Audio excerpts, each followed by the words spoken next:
Hello and welcome back to the Weighted Native Chronicles. In this video I'd like to begin by letting the regular viewers know that this is a departure from this channel's normal content. Normally, as you know, we focus on native culture, hunting, trapping, reloading, a lot of things outdoor related. But in the course of making these videos, there's quite a bit of software manipulation going on too, and there are some people who are interested in how I do certain things for my videos. I do have a bit of a background in drafting and some graphics arts, so I've got this product called Doodly, and I've used that in combination with another product called Inkscape, which is a free piece of software that anyone can get. And I would like to show you in this video how you can use this free Inkscape program to make all kinds of drawings based off a photo to begin with, tracing off that and then adding effects to it, importing it into the Doodly software, which has this advantage of being able to show a hand drawing the picture that you've imported. So without further ado, let's just get into this, but I just wanted to let you know that this is not the normal thing for this channel. But anyways, if you like this video and you appreciate what you've learned, then I would much appreciate it if you subscribe to the channel, of course, because that really helps everything keep on going here. So without further ado, let's get into this. First of all, what is the effect that we're trying to teach here? This is showing a demonstration of what we want here. Now you can see the hand is drawing quickly. It started off with drawing the colors, and then it started drawing the line work around the colors, and then we end up with the photographic background overlapping that drawing, and we get some text in here. Of course, this is intended mainly to serve as an ending sequence, a standard ending sequence for my YouTube videos for the Weighted Native Chronicles. Now the thing we're going to take a look at is how to create this. So let's begin by looking at the Inkscape program. Now Inkscape is a free piece of software. It's very powerful. It's a competitor with Adobe's Illustrator, which costs quite a bit and a monthly fee. So what I do is I use Inkscape to good effect, and I take a photo like I'm showing here, and I just drop it right onto the canvas like so. Position it roughly, and I'm going to turn the opacity of the photograph down a little bit so that I can see my line work on it. So if you get my drift here, what I'm doing is I'm locking that photograph layer, and I've selected the layer that I've called drawing, and I'm going to trace around that. Now this is not intended to be a whole tutorial on using Inkscape, so I'm just doing a very rough kind of outline on this. It looks crappy. You can actually edit that rough outline with Node editor as well, but this is just to give you an idea, because Inkscape doesn't work very well with my screen capture technology. Let's go on to using Doodly. Assuming that I've already created that piece of line work tracing off of video, I now go to Doodly. I use a whiteboard in this case, and I'm setting my resolution. Actually, later on in the video, you'll see that I produce my ending scene in a higher resolution, 2048 by 1115, but that's just a small detail right now. Once I get that video created, I go to the settings, the general overall settings, and I'm going to select an arm to draw and no scene transition, and I'm turning the erase mode off. Then once I've closed that dialog, I can go to the scene settings of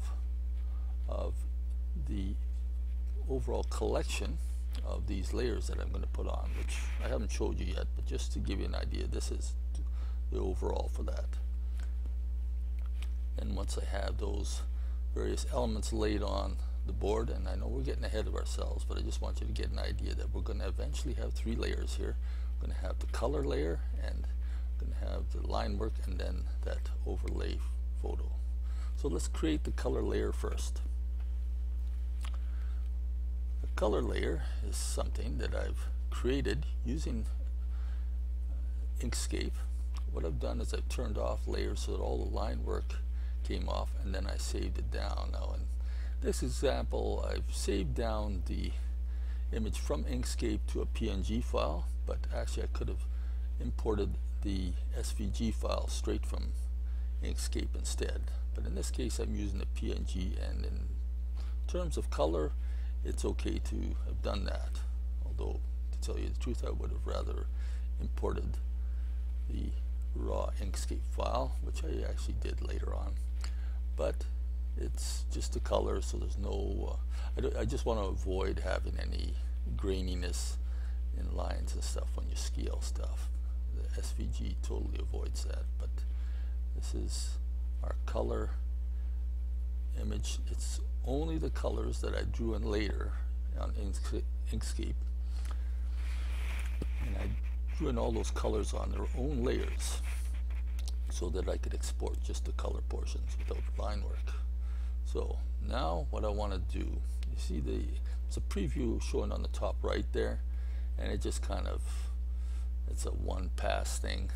What I really want to do is I want to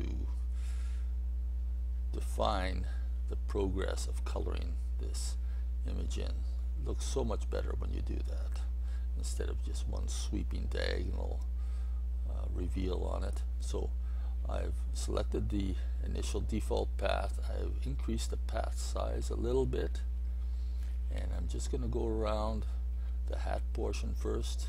I'm speeding up the video a little bit here to make it not drag so much, but you can see what I'm doing here.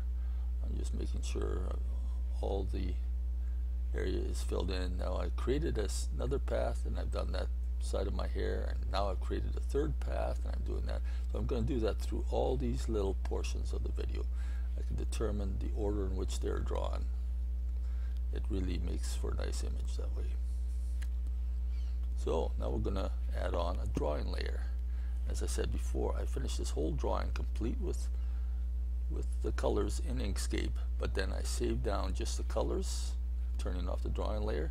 Now I'm going to add in the Inkscape file that I saved down with all the colors turned off, so there's only line work on it, because I want this to be my second phase of the animation, if you can call it an animation. So I'm importing that SVG file into Doodly, and initially I'm just positioning it, which I can do, and this you got to kind of take a real close look at it. You know, it's if you get this just right, it's going to make a good difference. So I'm going to zoom in on it a little bit. Let's take a closer look at this. Now this line work, when it goes over top that color, it really helps to punch things out. But like the color image, which I had to adjust before, it's just going to kind of stroke it in a diagonal motion, which doesn't look all that great, and doesn't take advantage of the strengths of a vector-based image like Inkscape. So I'm going to replace all the layers, or add in all the SVG paths to this drawing. So you create a whole bunch of paths, and now when I preview it, it's going to start off with coloring those individual colored areas, as I first started doing there. Now, then we're going to go to drawing the line work on it, which it did there very quickly because it's such a short duration. Durations are the next point of emphasis here, and that's where you have to tweak a lot. It's a little hard to judge your durations because Doodly is sort of choppy when it does a preview mode. But you just have to do the best you can. If necessary, you can just do a test export and see how things flow, because in my case, I'm really interested in how long different parts of the drawing process take to do, because I don't want it to drag on, but then at the same time I don't want it to be so fast that you lose the effect too, that things just suddenly pop into existence. But the idea is to show this drawing kind of being progressively built up, right? Okay, so now I'm going to add in that photo background. Now since I traced this photo originally to create these images, everything should match up, right? So let's see if that works. There's the image that I used originally, so I'm going to drag that into Doodly, and maybe we should give it a distinct name. Call it Sitting in Bush Background. Reads in. We don't have to do too much fancy with this, we just have to fit it properly aligned over the underlying image, and you get this as close as you can.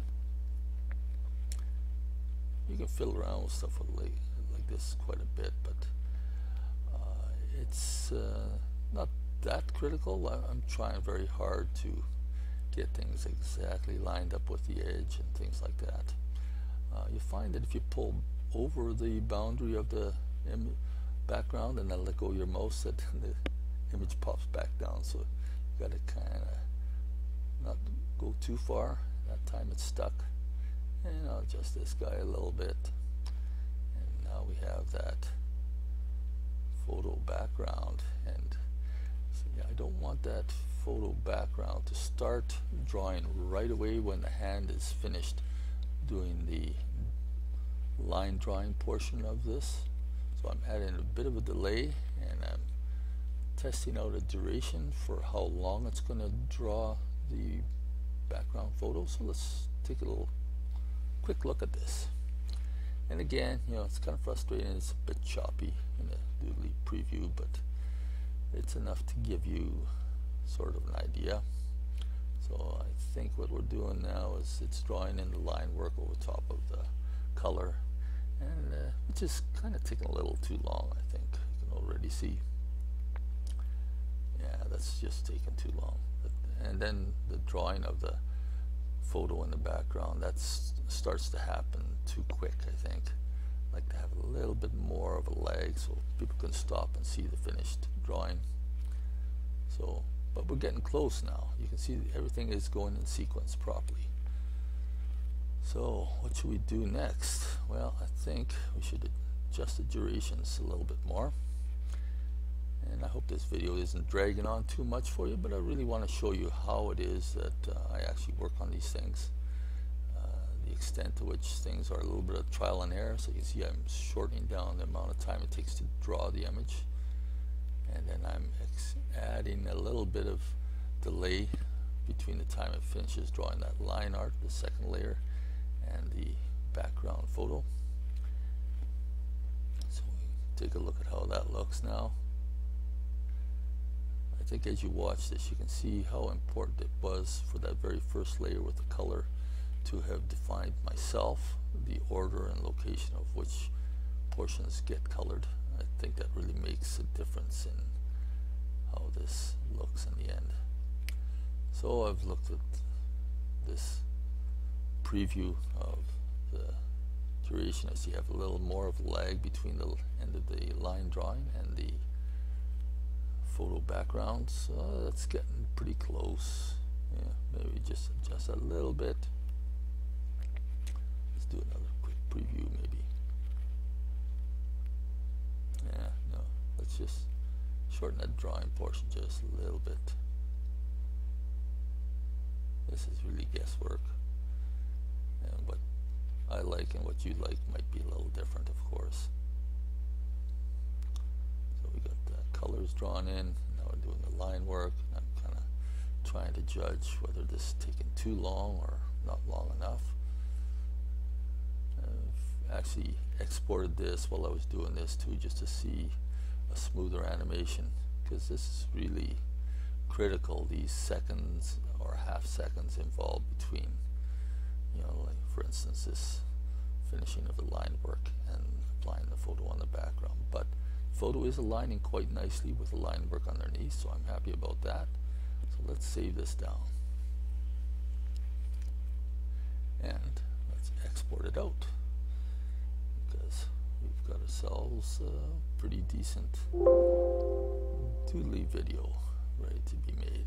Make sure to check the right resolution, and as I said early on, I've changed the resolution of this to a higher resolution when I exported this before. It takes a little while to export. When we're finally done with that, let's take that exported image, and in this case I'm going to edit it with a product called PowerDirector 14.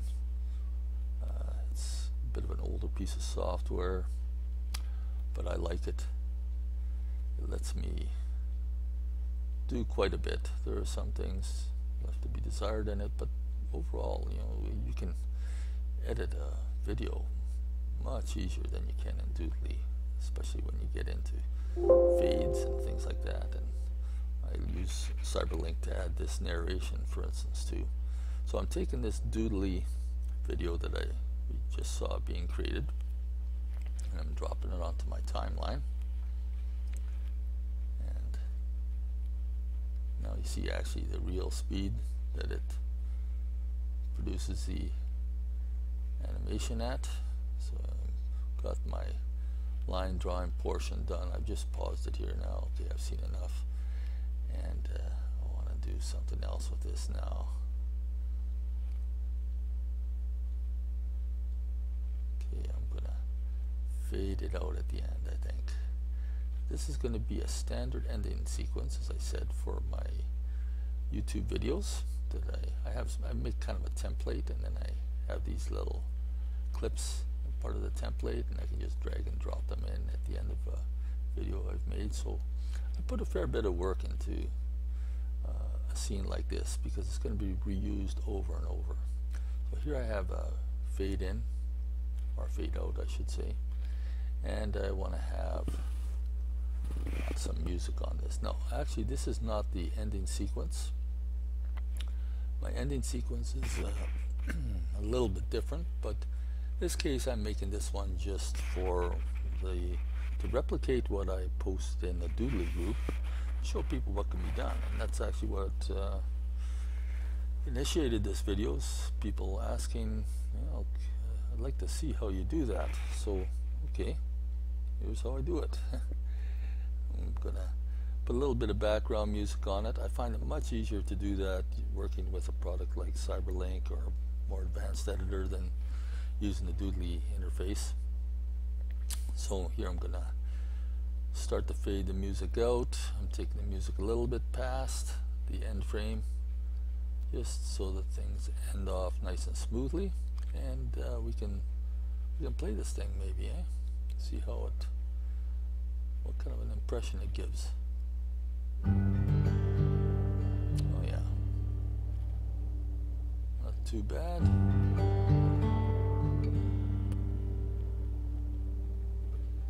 Nice thing about this is all these elements that I've got in Doodly, I can put them together for my actual standard ending sequence later after this, which I'm going to show you at the very end of this video. The standard sequence that I use for ending. That standard sequence will have no music on it. It's going to have just a little voiceover from my wife in her native language. But this is showing a satisfying product to this stage. You can see here we're just starting to hit the reduction in background music, and we're starting to hit the fade there. Slowly fade out and then kind of ease off, and we're done with this video. So what do you think? Not too bad? Okay, let's save it then. Save it over here.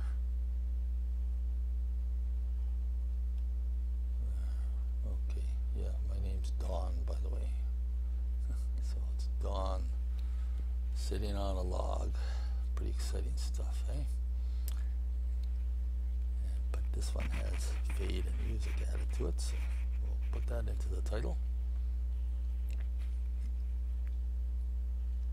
Again, once we get this saved down, we can export it choosing the right resolution for it and all that good stuff, where to put it, and after a while you get so many files it's hard to remember what goes where, but okay, yeah, I think we're good here. Save that down, and yeah, we got that right resolution. Process this video. And the nice thing about a video editor like this compared to Doodly is that it is so much faster, right? Because in reality people make mistakes when you're editing videos, and you think you got everything right, and then you play it back and oh doggone it, I forgot something there, or oh that doesn't look right. So you wind up reproducing videos a lot, but in the end you end up with something that's pleasing and it's well worthwhile, right? So let's go to the file system. Let's fire this up and show you what my ending sequence really is. Thanks for watching this video, and of course don't forget to subscribe, it really helps me out. Cheers.